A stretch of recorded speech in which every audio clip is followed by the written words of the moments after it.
Christians today saying, we're going in rapture, Jesus is coming, just because you're saying it doesn't mean you will go.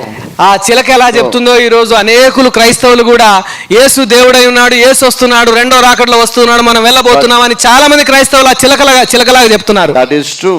అది సత్యమే. Jesus is coming. యేసు వస్తున్నాడు. Jesus is God. యేసు దేవుడు నిజమే. There is a rapture. ఎత్తబాటు ఉన్నది. But only those who let that word grow in them, they are going in the rapture. ఎవరైతే వారిలో ఆ యొక్క వాక్యానికి చోటిచ్చి వాక్యాన్ని ఎదగడానికి చోటిచ్చారో, ఎవరిలో అయితే వాక్యం ఎదుగుతూ ఉన్నదో వారు మాత్రమే ఎత్తబాటులోకి వెళ్తారు. Tonight I want to challenge your faith. ఈ రాత్రి కాల సమయంలో మీ యొక్క విశ్వాసానికి సవాల్ చేస్తున్నాను. Believe in the word. వాక్యాన్ని నమ్ము.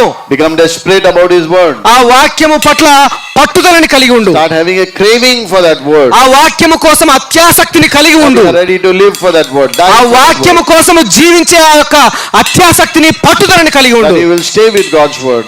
దేవుని వాక్యముతో నిలిచి ఉండు.